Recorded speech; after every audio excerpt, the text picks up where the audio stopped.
السلام علیکم ورحمۃ اللہ وبرکاتہ۔ الحمد للہ نحمده ونستعینه ونستغفره ونعوذ باللہ من شرور انفسنا ومن سیئات اعمالنا، من يهده الله فلا مضل له ومن يضلله فلا هادي له، وأشهد أن لا إله إلا الله وحده لا شريك له، وأشهد أن سيدنا ومولانا محمدا عبده ورسوله، أما بعد فأعوذ بالله من الشيطان الرجيم، بسم الله الرحمن الرحيم، وأتموا الحج والعمرة لله فإن أحصرتم فما استيسر من الهدي ولا تحلقوا رؤوسكم حتى يبلغ الهدي محله، فمن كان منكم مريضا أو به أذى من رأسه ففدية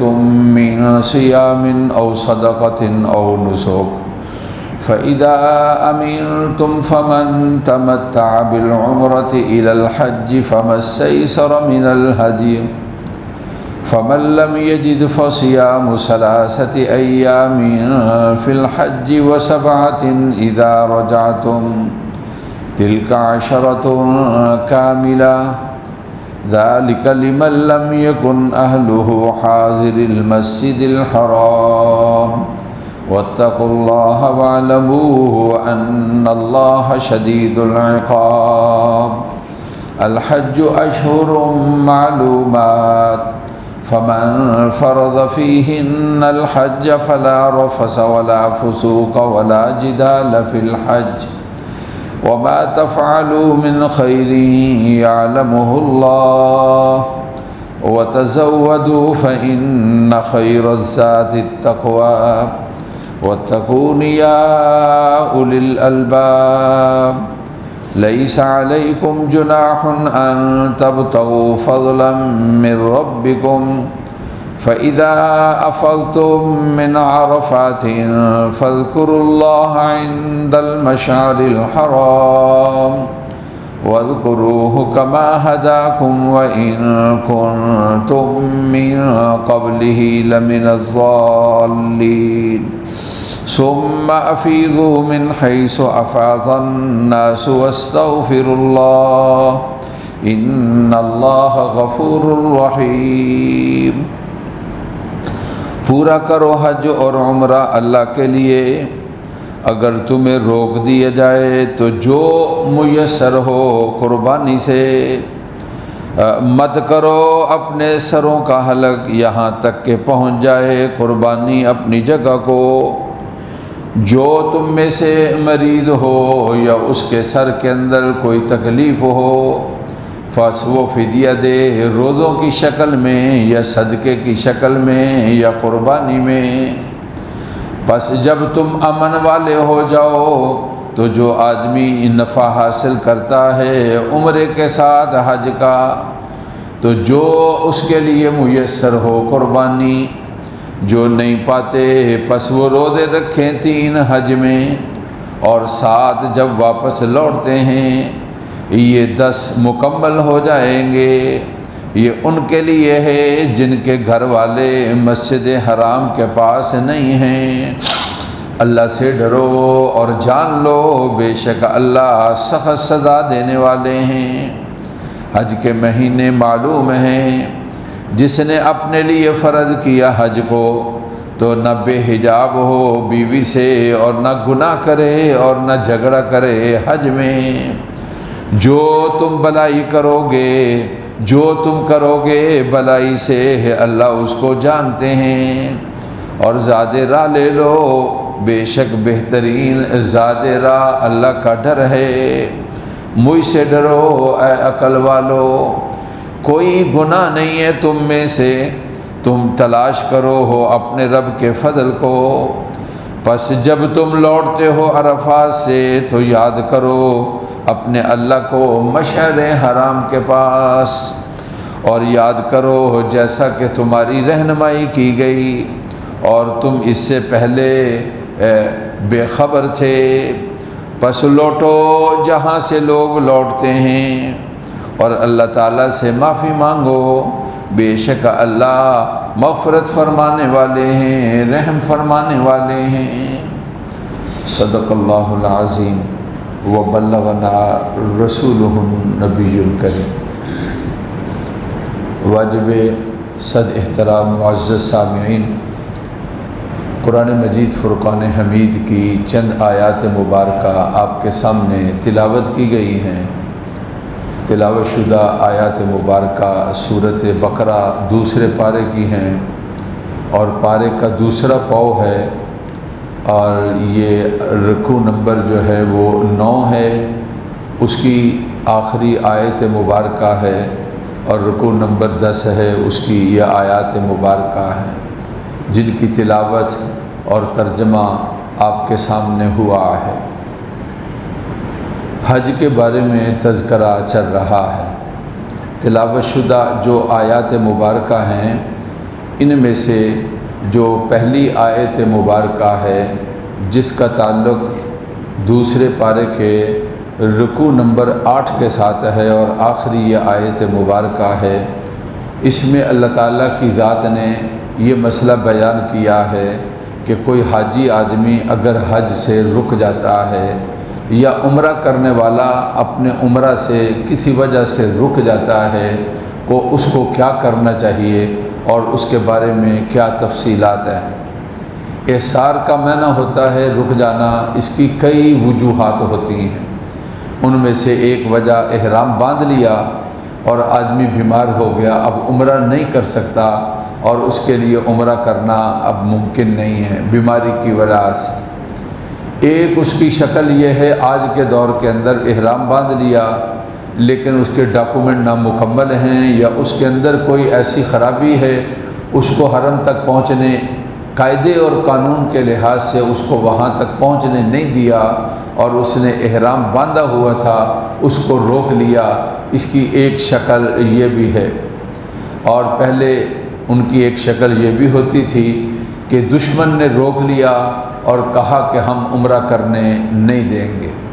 جیسا کہ رسول اللہ صلی اللہ علیہ وسلم جب مدینہ پاک سے نکلے اور آپ عمرے کے ارادے کے ساتھ تھے، حدیبیہ مقام پر آپ کو روک لیا گیا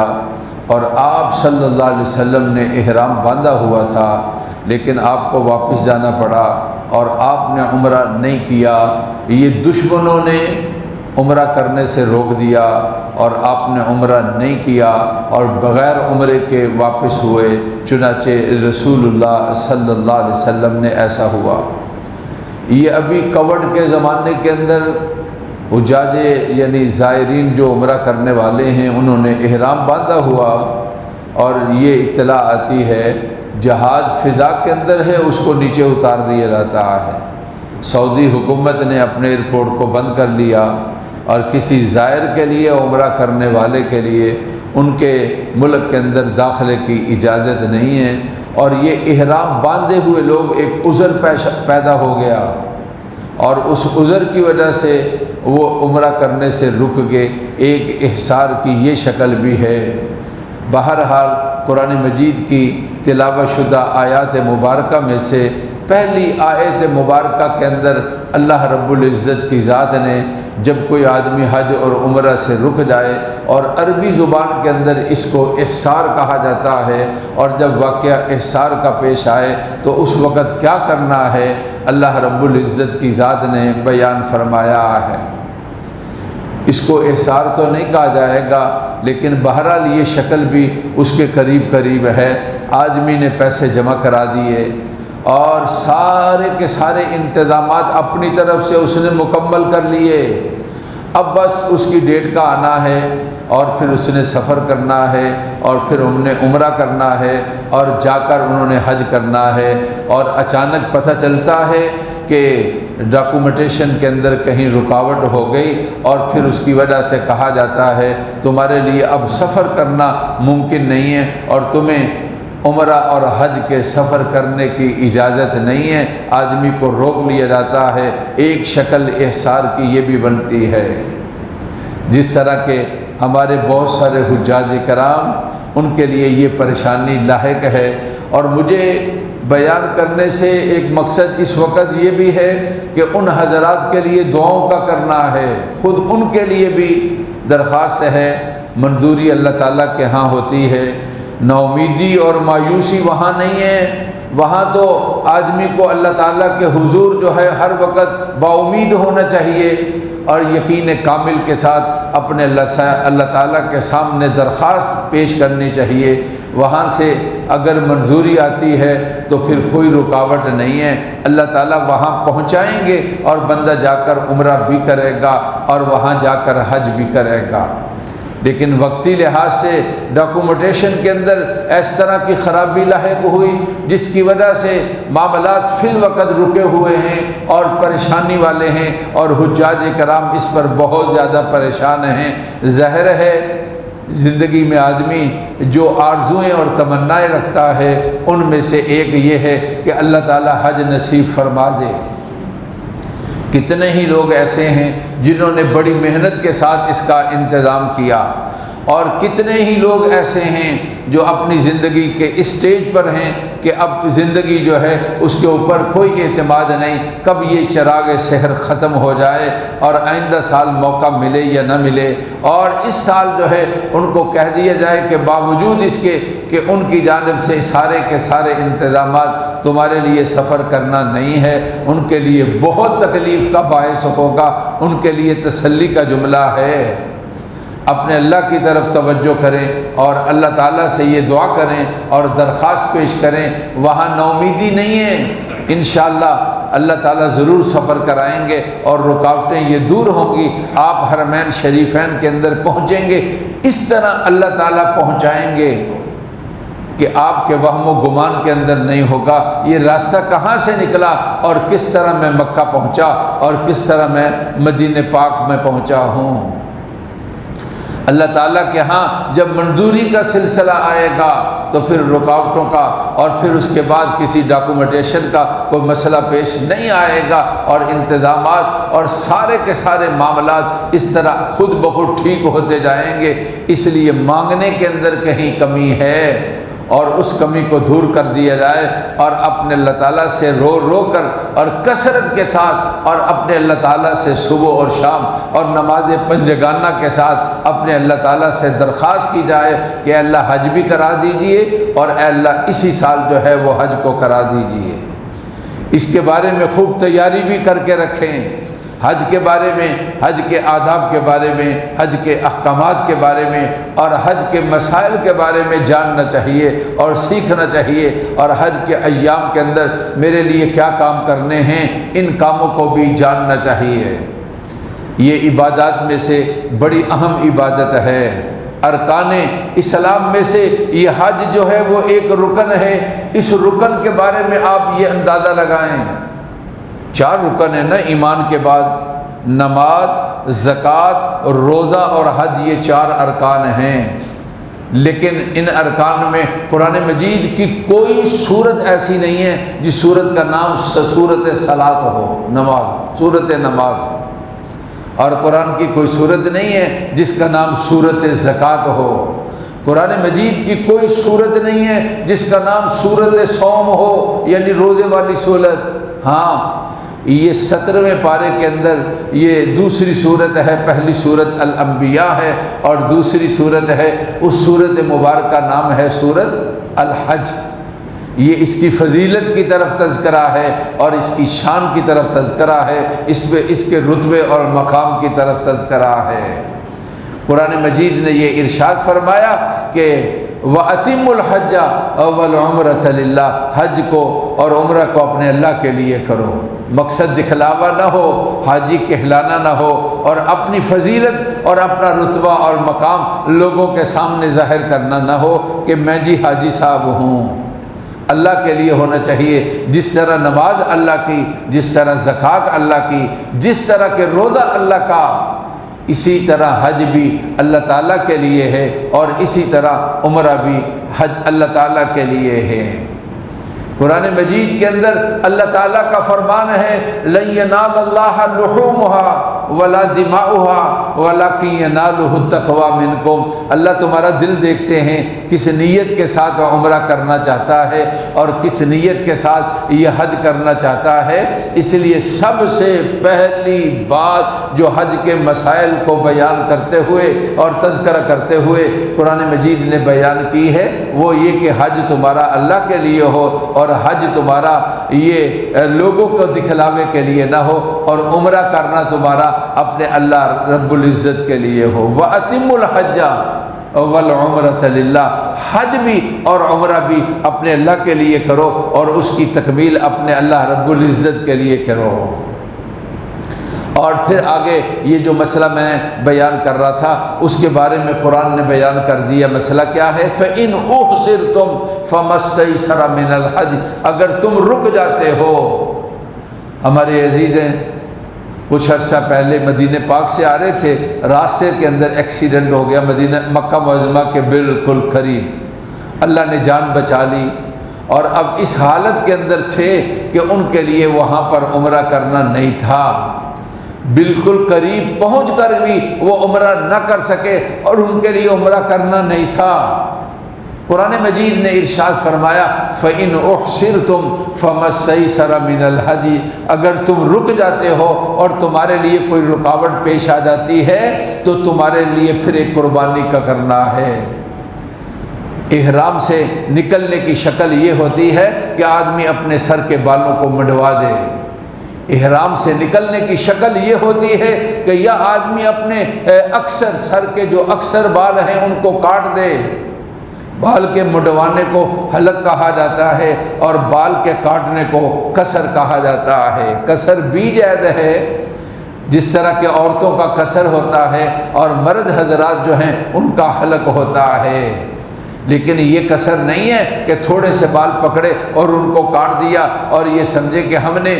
اپنے آپ کو احرام سے نکال لیا ہے۔ احرام سے نکلنے کی شکل یہ ہے کہ یا تو آدمی اپنے سارے کے سارے بالوں کو منڈوا دے۔ احرام سے نکلنے کی دوسری شکل یہ ہے کہ جو سر کے بال ہیں اکثر بال ایک پورے کے برابر یعنی 1 انچ کے برابر سر کے جو اکثر بال ہیں ان بالوں کو کاٹ دیا جائے تو یہ اس کی ایک شکل ہے، اس کو قصر کہا جاتا ہے۔ اب جب تم نے عمرہ نہیں کرنا یا حج کا احرام باندھا تھا حج نہیں کرنا، کوئی رکاوٹ پیش آ گئی تو پھر قرآن نے کہا جو تمہارے پاس قربانی ہے، لیکن قربانی کرنے سے پہلے اپنے سر کے بالوں کو منڈوانا نہیں ہے۔ وَلَا تَحْلِقُوا رُؤُوسَكُمْ حَتَّى يَبْلُغَ الْحَدْيُ مَحِلَّهُ، جب تک کہ جانور اپنے قربان گاہ تک نہ پہنچ جائے اور اس کو ذبح نہ کر دیا جائے اور اس کا خون نہ بہا دیا جائے، اس وقت تک تم نے اپنے سر کے بالوں کو نہیں بڑھوانا اور اس وقت تک تم نے حلق نہیں کرنا ہے۔ پہلے جانور جو ہے وہ اپنی جگہ پر یعنی حدود حرم کے اندر، اس کی جگہ کیا ہے؟ مکہ معظمہ، حدود حرم کے اندر وہ جانور پہنچے گا اور اس کو وہاں پر ذبح کیا جائے گا، اور پھر اس کے بعد جو ہے سر کے بال منڈوائے جائیں گے۔ جب کوئی آدمی اس طرح کر لے گا تو پھر یہ ہوگا کہ اس کا احرام ختم ہو گیا، اب وہ اپنے احرام سے نکل آیا ہے۔ جب اللہ تعالیٰ موقع ملے دے پھر اس کے بعد اس عمرے کی قضا کرنی چاہیے، جس طرح کہ حدیبیہ کے موقع پر آپ صلی اللہ علیہ وسلم عمرہ نہیں کر سکے اور جانوروں کو ذبح کیا گیا اور سر کے بالوں کو منڈوایا گیا، اور پھر اس کے بعد آئندہ سال آ کر آپ صلی اللہ علیہ وسلم نے عمرہ کیا، اس کو عمرۃ القضاء کہا جاتا ہے، قضا کا عمرہ، کہ گزشتہ سال آپ سے عمرہ قضا ہو گیا تھا اور آپ صلی اللہ علیہ وسلم تشریف لائے اور اب آ کر آپ صلی اللہ علیہ وسلم نے عمرہ کیا ہے، اس کو عمرۃ القضاء کہا جاتا ہے۔ اور پھر فرمایا کہ سر کے بال مڈواؤ گے جب جانور اپنی جگہ پہنچے گا، اور پھر جانور پہلے ذبح ہوگا، اور جب وہ جانور ذبح ہو جائے تو پھر اپنے سر کے بالوں کو مڈوا لو، اس طرح تم احرام کی حالت سے نکل آؤ گے۔ قرآن مجید نے اس کے بارے میں بیان کر دیا ہے۔ اگر کوئی آدمی اس کے پاس جو ہے وہ جانور نہیں ہے تو پھر قرآن نے فرمایا کہ فدیۃ من صیام او صدقۃ او نسک، یا روزے رکھے گا یا صدقہ کرے گا یا پھر قربانی دے گا، یہ قرآن مجید نے بیان فرما دیا ہے۔ پھر اس کے بعد قرآن نے یہ مسئلہ بیان کیا فمن تمتع بالعمرۃ الی الحج، جو حج اور عمرہ اکٹھا کرتا ہے جس کو تمتع کہا جاتا ہے، اس کی 3 شکلیں ہیں۔ ایک وہ ہے جس کو افراد کہا جاتا ہے، صرف حج ادا کرنا۔ سعودیہ میں جو لوگ رہتے ہیں وہ اکثر آتے ہیں مکہ معظمہ میں اور آ کر حج ادا کرتے ہیں، اور ان کا حج افراد ہوتا ہے، اور ان لوگوں پر حج کی قربانی نہیں ہے، وہ حج کی قربانی نہیں کریں گے۔ ہاں، جو لوگ حج اور عمرہ کریں پھر ان کی 2 شکلیں ہیں، ایک ہی احرام کے ساتھ عمرہ اور حج کرتے ہیں، یعنی عمرہ کرنے کے بعد اپنے احرام سے نہیں نکلتے اور اسی احرام کے ساتھ حج ادا کرتے ہیں، اس کو قران کہا جاتا ہے۔ اور دوسری شکل جس طرح کہ عام ہم پاکستانی کرتے ہیں، عمرہ کیا اور پھر احرام سے نکل آئے اور پھر حج کے دنوں میں احرام باندھا اور پھر ہم نے حج کو ادا کیا، تو اس کو تمتع کہا جاتا ہے۔ ان دونوں کے بارے میں اللہ رب العزت کی ذات نے یہ ارشاد فرمایا فمن تمتع بالعمرۃ الی الحج فما استیسر من الہدی، جو میسر ہو قربانی،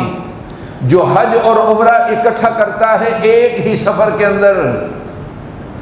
تو جو قربانی میسر ہو اس کے لیے وہ قربانی کا کرنا ہوگا۔ اس کو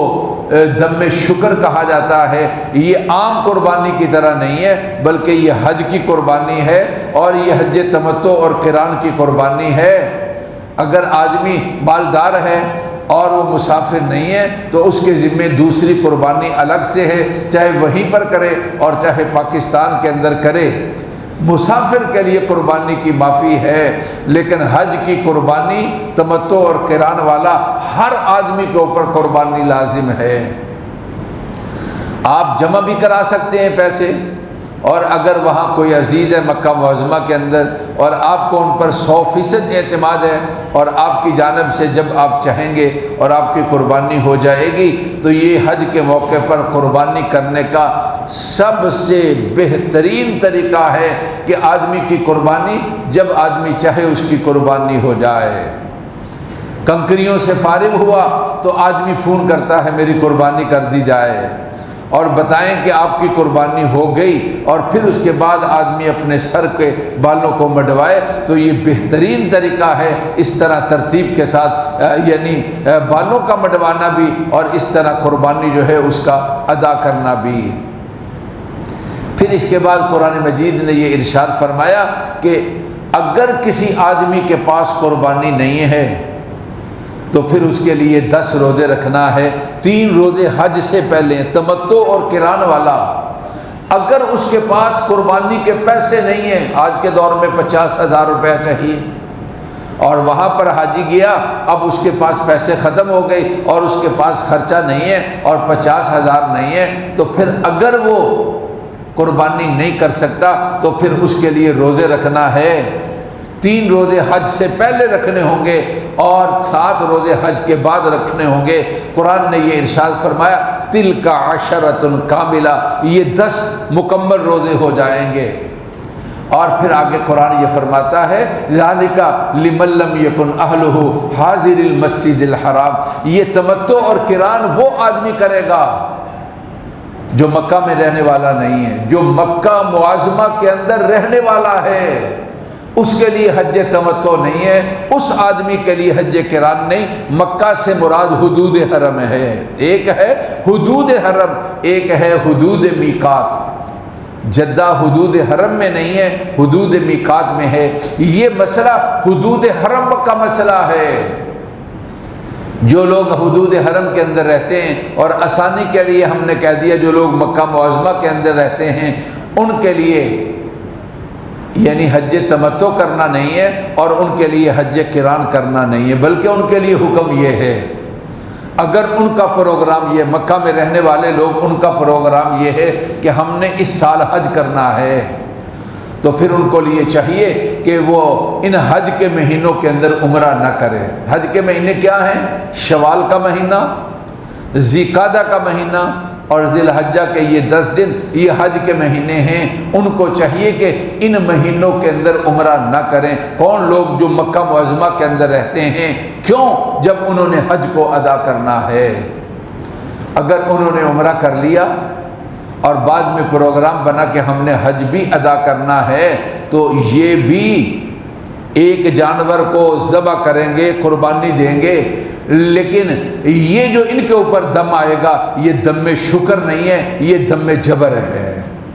انہوں نے ایک نافرمانی کی۔ قرآن نے یہ کہا تھا کہ یہ تمتع اور قران کرنا ان لوگوں کے لیے ہے، ذالک لمن لم یکن اہلہ حاضر المسجد الحرام، یہ ان لوگوں کے لیے ہے جو مسجد حرام کے پاس رہنے والے نہیں ہیں، مکہ معظمہ میں رہنے والے نہیں ہیں، تو پھر بھی انہوں نے حج اور عمرہ کو اکٹھا کر لیا، تو یہ ایک نافرمانی والی شکل ہے۔ اس کے اندر ان کے اوپر دم آئے گا، اس کو دم جبر کہا جاتا ہے۔ دونوں میں کیا فرق ہے؟ دم شکر جو ہے وہ عام قربانی کی طرح ہے، خود بھی کھا سکتا ہے اس کا گوشت اور مالدار آدمی بھی اس کا گوشت کھا سکتا ہے اور غربا بھی کھا سکتے ہیں، لیکن جو دم جبر ہوتا ہے، جو جبر کے طور پر وہاں کسی غلطی کے طور پر وہاں دم دیا جاتا ہے، یہ جانور جو ہے ان کے ذمہ آتا ہے۔ ان جانوروں کو ذبح کرنا اور ان کا گوشت صرف غربا اور مساکین کے لیے ہے، اس میں سے خود بھی نہیں کھائے گا اور اس میں سے کوئی مالدار آدمی بھی نہیں کھائے گا، اور وہ صرف غربا کا حق ہے۔ یہ دم جبر کا اور یہ دم شکر کا یہ فرق ہے۔ دم کہا جاتا ہے جانور کی قربانی، خون کا بہانا۔ تو قرآن نے فرمایا ذالک لمن لم یکن اہلہ حاضر المسجد الحرام واتقوا اللہ، لوگو اللہ سے ڈرو، واعلموا ان اللہ شدید العقاب، جڑو اپنے اللہ تعالیٰ سے اور جان لو کہ اللہ تبارک و تعالیٰ سخت سزا دینے والے ہیں۔ یعنی تم حج سے رک گئے، کوئی مسئلہ پیش آ گیا، اب اس مسئلے کی وجہ سے کوئی رکاوٹ پیش آ گئی، تو ایسی کوئی بات اپنے منہ سے نہیں نکالنی جو اللہ کے نافرمانی کے بارے میں ہو اور اللہ تعالیٰ کی نافرمانی بنتی ہو،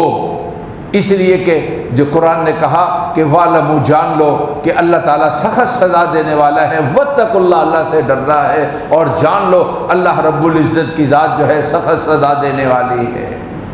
آگے پھر حج کے آداب کو جب آگے والا رکوع شروع ہوا، جو 9واں رکوع ہے یہ دوسرے پارے کا، جب وہ رکوع شروع ہوتا ہے تو پھر قرآن مجید نے وہاں پر حج کے آداب کو بیان فرمایا، اور اس میں یہ ارشاد فرمایا کہ ولا جدال فی الحج، حاجیوں جھگڑا نہیں کرنا ہے۔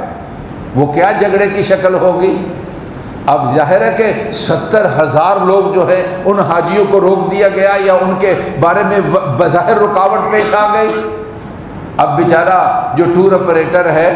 حج کا انتظام کرنے والا ہے، اس کا گریبان پکڑے جا کر تیری وجہ سے، یا تو نے ایسا کیا ہے۔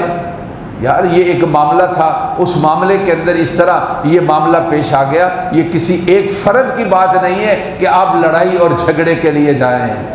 آپ اپنے وقت کو جھگڑے اور لڑائی کے اندر ضائع کرنے کی بجائے یقین رکھیں نا، منظوری اوپر سے ہوگی تو انتظامات ہو جائیں گے، اپنے اللہ کی طرف رجوع کرو، اے اللہ میں نہیں جانتا کہ کیا وجہ ہے اور کیا نہیں، میں تو حج کرنا چاہتا ہوں، آج اسی سال میں آپ سے درخواست کرتا ہوں کہ میرے لیے آپ حج کا انتظام کر دیجئے۔ اللہ تعالیٰ کے ہاں کوئی مشکل نہیں ہے، جو بظاہر رکاوٹیں ہیں اللہ تعالیٰ ان کو دور فرما دیں، اور یہ خبر آ جائے کہ سارے حجاج کرام تیاری کر لو، تمہارے لیے رکاوٹ کو دور کر دیا گیا ہے اور تم نے حج کا سفر ادا کرنا ہے۔ جب اوپر سے منظوری آئے گی تو نیچے اس کے بندے سارے کے سارے اس طرح ہو جائیں گے کہ جس طرح کہ کوئی رکاوٹ بھی تھی نہیں۔ اس لیے اللہ تعالیٰ سے ڈرنا ہے اور اس کی پکڑ سے ڈرنا ہے اور اپنے آپ کو گالی گلوچ سے اور اپنے آپ کو جھگڑے اور لڑائی سے بچا لینا ہے۔ یہ آداب حج میں سے ہے، قرآن مجید نے اس کو بیان کیا ہے۔ افسوسناک خبر ہے کہ حجاج کرام نہ جا سکیں،